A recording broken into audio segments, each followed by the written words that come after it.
Yes, people, this is your girl Aleisha Lee and welcome back to another episode of Aleisha Lee Reviews. In this episode, we will be reviewing The Boys, Season 4, Episode 2, Life Among the Septics. Let's get into this.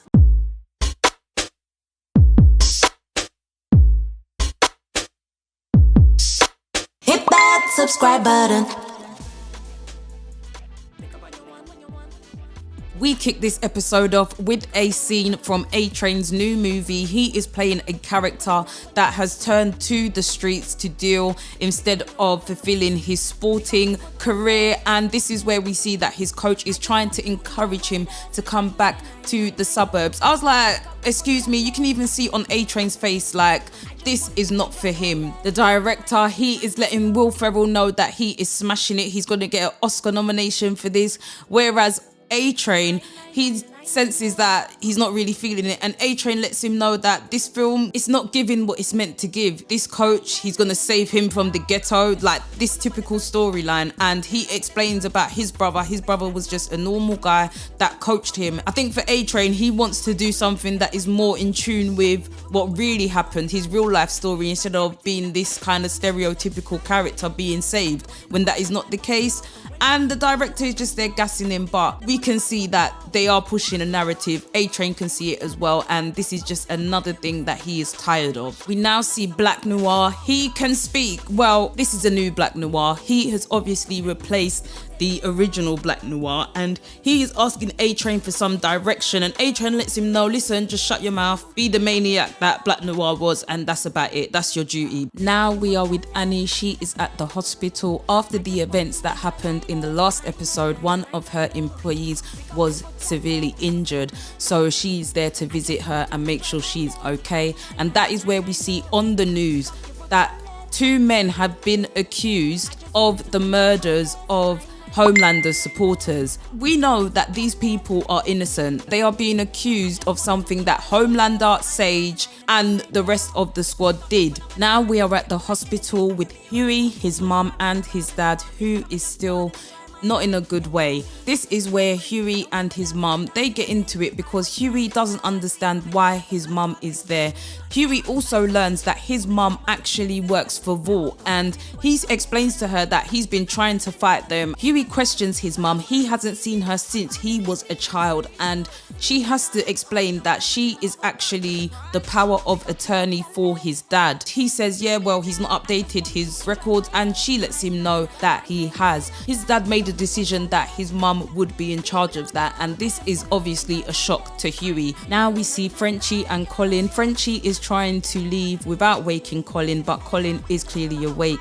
You can see that Frenchie is feeling guilty knowing what he has done to Colin's family, and he gets out of there to go to work. Now we see Kamiko. She is with her therapist, and her therapist is asking her about her speech therapy. She lets her know that it hasn't been working for her. Her therapist tries to get her to think about why this may happen. Now, it could happen because of trauma that had happened in the past, and this is where she asks her about her parents, and Kamiko ends up breaking the chair and leaving the session. Now we are back with the boys, and this is where we can see that Butcher has just let the squad know that he has not got long to live. Now clearly they are shocked. They want to know what's going on, and Annie lets him know that she warned him about taking the Compound V, the Temp V, and Butcher, he's not very nice. He says to Annie, you're not one of us, so basically shut up. And this is where MM asks Butcher to have a word privately. MM tells Butcher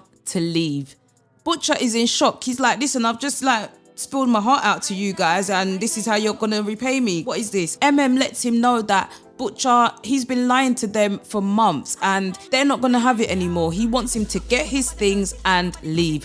Huey tries to intervene, but MM lets him know, don't say a word, and if you don't like it, you can leave with him. We are at the Vault Tower, and we can see that there is a pitch going on. The guys are going into detail about his storyline. You can see from Ryan's face, he is not impressed. This is where they then reveal a picture of Ryan in a suit, and he is called Homeboy. Are you alright? Obviously Homelander is loving it, but you can see from Ryan's face he is absolutely mortified. Like, what is this? Really trying to make him be some mini-me Homelander. Ryan does say to his dad, yeah, it's cool, but Sage, she lets it be known that the whole pitch blows, and she goes into detail as to why. She says that Ryan needs to stand alone, he needs to have his own name, and you can see that this is not what Homelander wants to hear.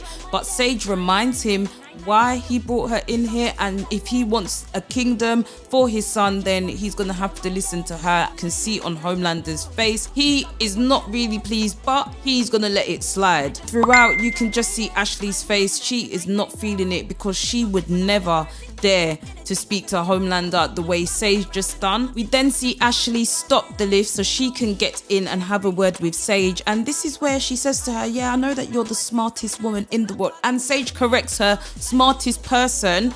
Yeah, get it correct. But you can see that Sage, she can't stand Ashley. Sage lets her know, listen, yeah, you better find something else to do and become more useful around here, because soon you won't have a purpose. You better do something and get some milk going and flowing. You know that Homelander loves the milk, before you end up like Madeline. Oh, Sage, that's wicked, that's cruel. And we know what happened to Madeline Stillwell, yeah? Homelander got rid of her, and she was meant to be someone that was really important. She was providing him milk, and you see how he done her. That is when we see that the Deep gets in the lift and he starts speaking to Ashley. Ashley, no respect, none at all. And this is where Sage lets the Deep know that you cannot let her speak to you like that. You can see that Sage does not like the humans, and she tells the Deep, you need to, let her know who you are. You have the power. She don't. She's just a mere human. And the Deep, you know that things are ticking in his head, because he has been taking it from Ashley for a while. Let's see if Sage's words inspire him to do something different when it comes to Ashley. Now we're back with the boys, and is going through the evidence they have in regards to the people that were murdered. This is where we can see that they are starting to figure things out. They're looking at the timings of things, and Annie lets it be known it could have only been A-Train that would have got them there that quickly. They also go on to discuss how they died, and they say that superpowers weren't used, and this is where mentions that they're getting smarter. Instead of using superpowers, they made it look like it could have been one of the Starlighters. This is likely down to Sage, who they know as being the smartest person in the world. So her being involved with the team is going to bring a different approach to certain things that they would have done previously. Has tapped Sage's phone and can see that she has made a reservation. He gets the guys to come down with him, and this is where we can see that Annie is going to stay back, and so is Huey. So Frenchie and Kimiko will be going along with for the ride. Now we see that rehearsals are taking place for Ryan's first save. We can see that Black Noir, the Deep, everyone is on set, and this is where the stunt guy is letting everybody know what needs to happen. Noir is doing too much. The Deep, he needs to tone it down as well, and he's trying to encourage Ryan as well, and he lets Ryan know on the day when it comes to it that, go for it, give him a real push, and he will be able to handle it. After a brief conversation with Homelander, the Deep now speaks to Ashley and lets her know that she can never speak to him like that again. And I think Ashley definitely got the message, because she was backing up and she looked afraid of the Deep, and the Deep, he felt well proud of himself after using Sage's advice. Now we are with Frenchie and Kimiko and Butcher. Yes, he is at their operation, and approaches him and says, what are you doing here? And Butcher lets it be known, you're not my boss anymore, so I can basically be where I like. This is where we're going to see them have to work together. We see that they are at TruthCon. This is the place where they discuss all things conspiracy theories, things to do with the government, politics, a lot of things going on at TruthCon. We see that the operation is going to be taking place here. As the boys walk through, we can see that there's a lot going on. Kimiko spots something that reminds her of her past, and this is where she kind of just needs to have a moment. The guys, they carry on walking, and that is when they see Sage. They continue to follow Sage, where Frenchie points out, where's Kimiko? The boys sit down, and this is where we meet a new suit called Splinter. He has the ability to splinter himself, multiply himself, and we can see that there are many versions of him helping set up we can see that there is going to be a presentation on Starlight, and we know it's not going to be anything good. This is where Splinter introduces Firecracker, and you can see that Splinter has got a thing for her, but she just doesn't care. As Firecracker is delivering her speech, this is where we see Splinter leaves the room and sets Frenchie on task to follow him. Frenchie and Kimiko follow Splinter, and what they find him doing is the man, let's just say he's enjoying himself, and yeah, they're gonna leave him to do what he needs to do and to enjoy himself. He is doing it to a picture of Firecracker as well, which just confirms the love that he has for her. And yeah, wow. What do you expect? It's the boys. Now we're with Huey and Annie as they are waiting for A-Train. Annie has a source that knows that A-Train is going to be at this location. She is waiting for him so she can approach him and speak to him about what has gone on. This is where they hear on the radio details of Starlighters allegedly being responsible for the deaths of Homelander supporters. Annie speaks to Huey about her feelings having to potentially go back to being Starlight, and for her it's not an option because it just brings back so many bad memories that she just doesn't want to relive. Just as they are speaking about that is when they see A-Train. A-Train is there with his nephew, spending time with them and letting them know some stories about some saves back in the day. But this is where they are interrupted by A-Train's brother, and he says to him, why don't you tell them the truth? Nathan is clearly upset that A-Train has been going behind his back to see his children. We know everything that's gone on between A-Train and his brother Nathan. Nathan breaks down to his sons that those saves, they weren't real. And we see an example of this at the beginning of the episode where they are manufacturing this save for Ryan. Nathan lets them know that he knows that it's not real because he was there. Remember, Nathan was once A-Train's coach. Nathan tells his boys that A-Train, their uncle, he was never a hero, and they leave. A-Train shouts out to Nathan he's sorry, but Nathan, he doesn't want to hear it. This is where Annie, she is about to make her way towards A-Train, but Huey tells her to leave it for a moment. We can see that A-Train, he's going through it. Back at TruthCon, we can see that Firecracker is speaking to some fans. Now we see Sage. She approaches Firecracker, and we can tell that there's going to be some tension between these two because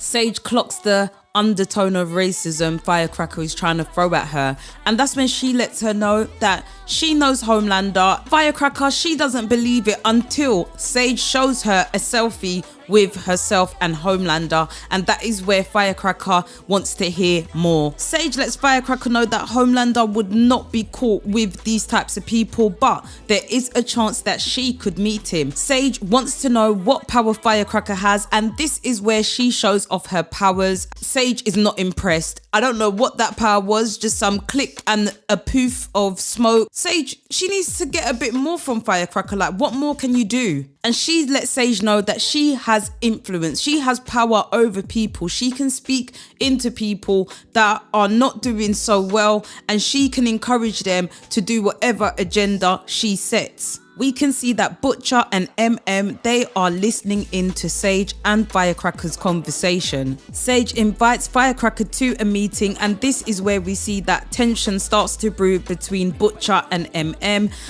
makes it clear that this is just a surveillance only mission, but Butcher, you know him, he wants to take things into his own hands, and this is where we see the two go at it outside. Before heading outside, Butcher was suggesting that they take Sage, asking if she's got any other powers, and let him know it was just her brain power, but this is where Butcher wanted to kidnap her and basically get more info, but he's letting him know that is not the way to do it. Butcher is letting it rip to questioning his leadership of the boys, and this is where just can't take it because Butcher mentions his wife.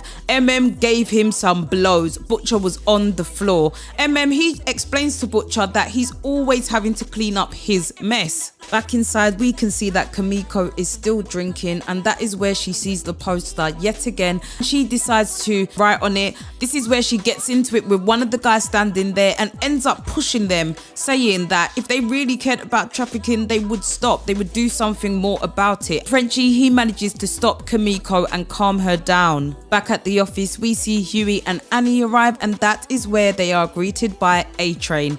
A-Train hands them a USB which has evidence that proves that the two Starlighters could not have possibly committed these crimes as they were a mile away. Huey questions A-Train and asks why is he giving it to them. A-Train lets them know that they could have got in his face when he was with his family, but they didn't. And he makes it clear that he needs to thank just Huey for that, because she would have been up in his face and he would have deserved it. He actually agrees with her and he is off. We're outside the vault bank, and this is where we see finally Ryan is about to do his save. We can see that our robber, which we know is the stuntman, he is out there with the young girl he is trying to kidnap, and this is where Ryan flies in to save the day. And just as he is about to push the stuntman away, this is where we see Homelander. Everyone is shocked because this is not part of the script. Homelander just couldn't help himself. He could not let Ryan have the limelight. No, he needs to be there as well. And this is where he is telling Ryan, go, push him hard, throw him hard.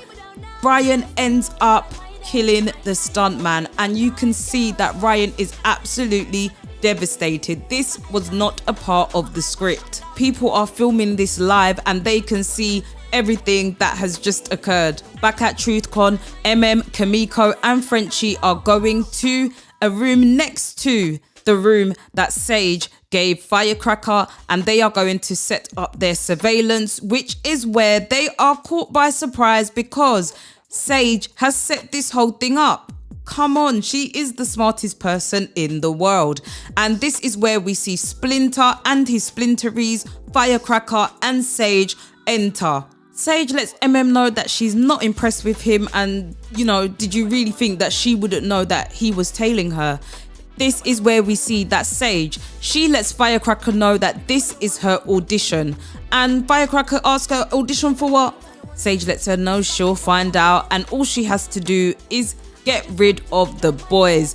This is where we see that Splinter and Firecracker start letting off, but the boys, they are ready for them and they start to tussle. And Frenchie are dealing with these splinters while Kimiko is dealing with Firecracker. This is where we see that the main Splinter starts to create more. and Frenchie run out into another room where there happens to be a massive celebration going on. Next minute, we see the Splinters enter the room, and yes, pandemonium starts. With Kimiko and Firecracker bursting through the walls, it is completely going off. All the party goers get out of there in fear of their lives, whilst the boys are about to battle the Splinter and Firecracker crew. Frenchie and are working their way through these Splinters. That's where Splinter has to create more in order to overpower them. We see Kimiko and Firecracker, they are not giving up, but that is where one of the Splinters comes in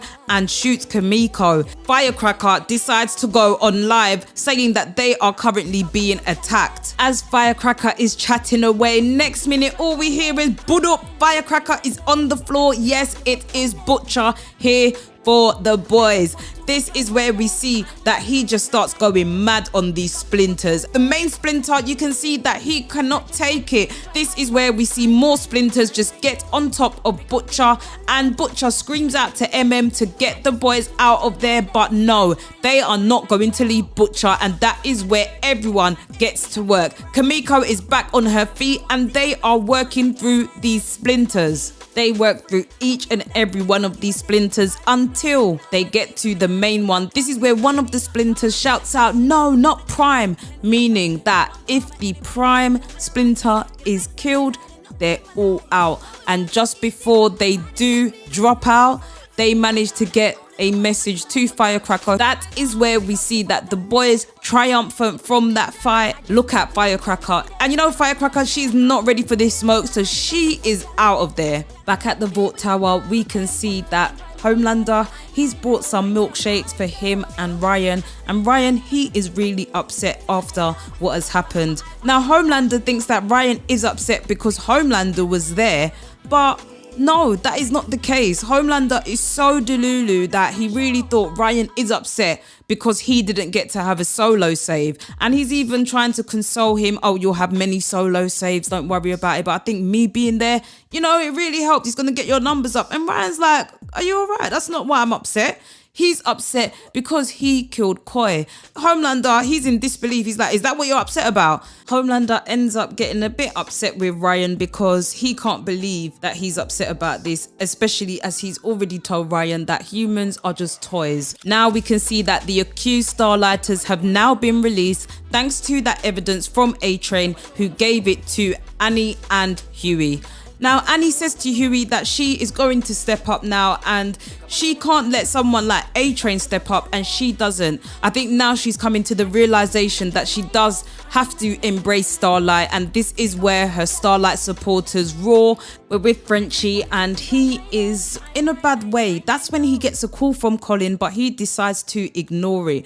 He is speaking to Cherie and she is in disbelief that he is in an intimate relationship with Colin now, especially knowing that he is the one that killed his family, and she just doesn't understand what Frenchie is doing, and neither does Frenchie, to be honest. Now we're at the hospital and Huey is letting his mum know how he feels. He is letting her know how he felt the day that she left. She promised them tickets to a Billy Joel concert, but it didn't happen. And he just lets her know. You can see at the end of it that she is clearly upset. Huey leaves the hospital. Back at the office, we can see that Kimiko is looking at an article of the Shining Light terror organization. They are in New York City. These are the people that forced her to fight back when she was younger, and now they are here. As Kimiko leaves, we see Butcher arrives, and this is where Butcher and MM get to have a chat. MM thanks Butcher for what he done back at TruthCon, saving them.